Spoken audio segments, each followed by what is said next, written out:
Il était une fois un aiglon qui, par une étrange tournure du destin, se retrouva parmi des poules dans une ferme. Tombé de son nid, il fut recueilli par un fermier compatissant qui l'éleva comme un simple poulet.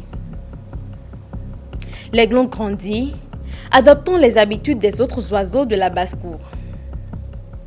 Il passait ses journées à picorer le sol, battant parfois des ailes pour de courts déplacements, sans jamais lever les yeux vers le ciel, ni entendre l'appel du vent.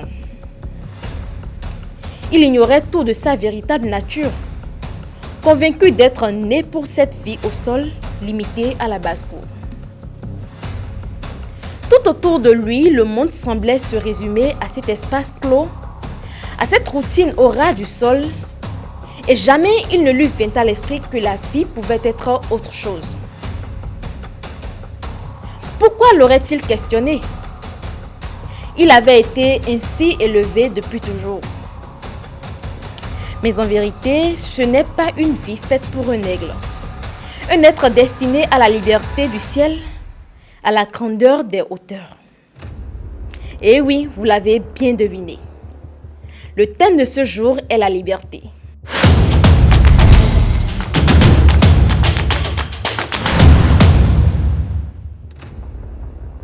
La liberté, c'est l'idéal qui nous anime, qui suscite en nous le désir de transcender nos limites. Aujourd'hui, à travers le discours de la servitude volontaire d'Étienne de la Boétie, que je vous invite à explorer ce concept.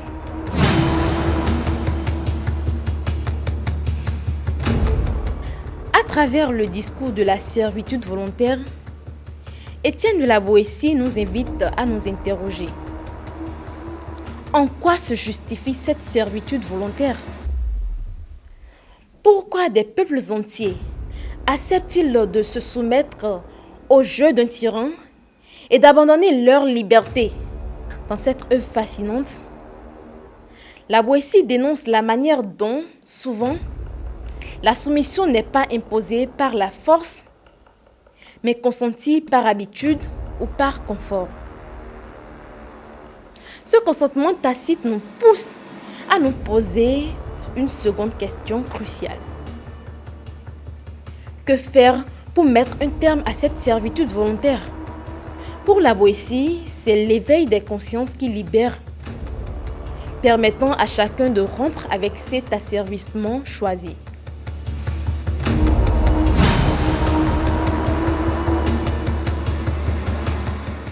Quant à l'auteur lui-même, Étienne de la Boétie, il fut un juriste et écrivain français du XVIe siècle, mais il est sans doute aussi connu pour l'amitié exceptionnelle qui le lia à Michel de Montaigne.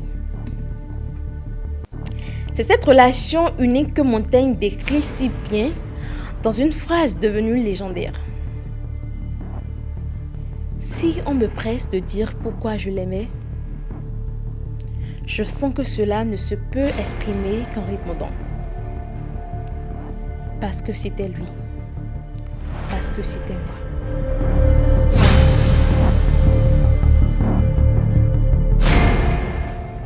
Revenons à notre aiglon. Un jour, un naturaliste de passage l'observe et s'étonne de voir un oiseau royal réduit à une vie de basse-cour. Cet oiseau n'est pas un poulet, c'est un aigle, s'exclame-t-il.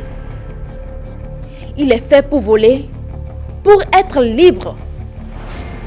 Mais le fermier rétorque. Non, il a toujours vécu comme ça. Il est désormais un poulet parmi les poules et il ne connaît rien d'autre. C'est exactement ce que la Boétie explique dans son œuvre à travers deux axes principaux. Dans un premier temps, il analyse ce qui justifie la servitude volontaire.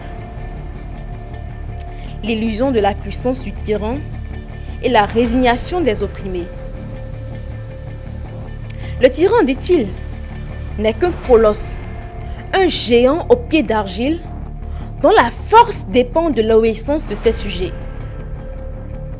Il impose une illusion de puissance, mais cette autorité repose avant tout sur le consentement et la peur des masses, persuadés que se révolter pourrait leur coûter plus cher que de subir.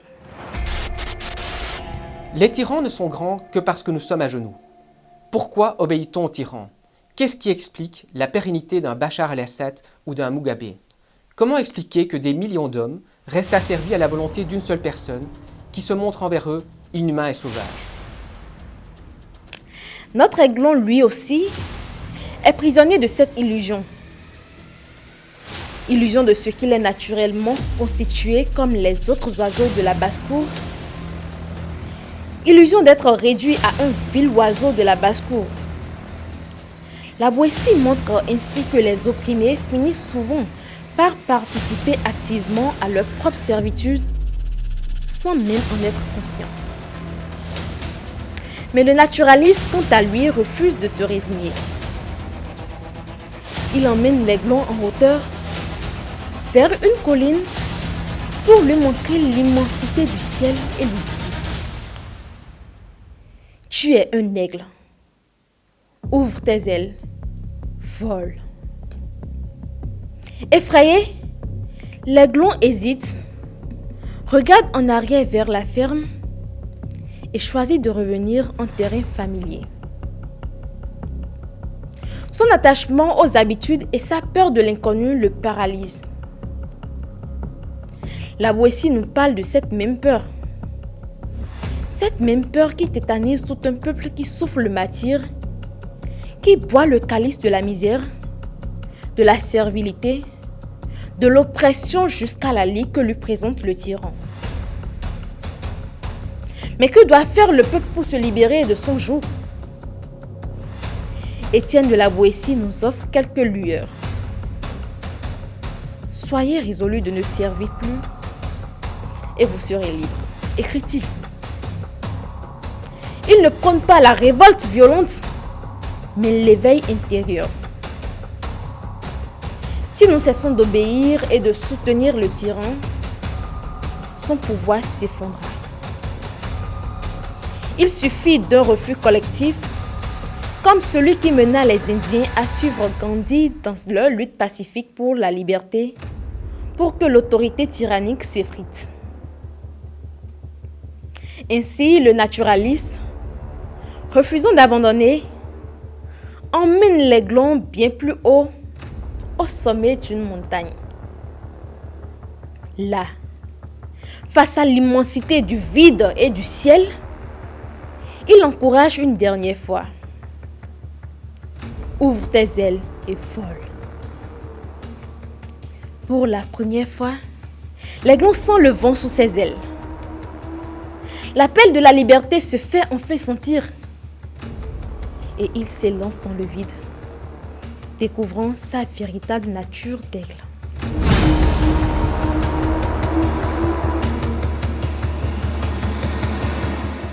De qui doit venir cet appel ? De qui doit venir cet élan ? À en croire la Boétie, il doit venir de nous-mêmes.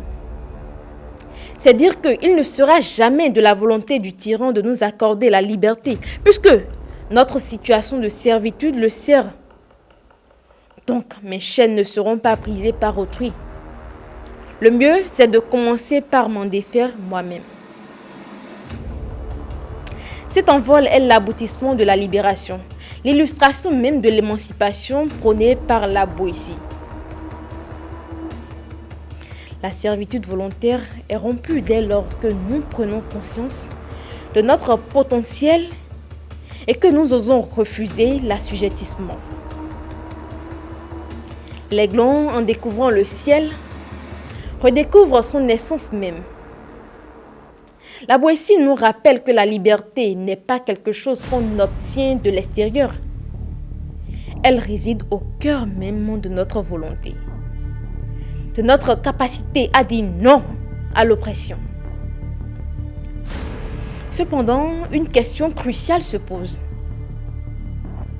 Comment un peuple tout entier conditionné à la soumission pourrait-il trouver la force d'unir ses volontés pour renverser le tyran? La Boétie évoque la servitude volontaire comme un consentement collectif. Mais est-il réaliste d'espérer que cet élan individuel se transforme en mouvement d'ensemble? Un seul individu isolé ne peut abattre un pouvoir despotique. Alors, comment faire naître une conscience collective, des chaînes suffisamment fortes pour briser les liens de la tyrannie et éveiller tout un peuple à la liberté?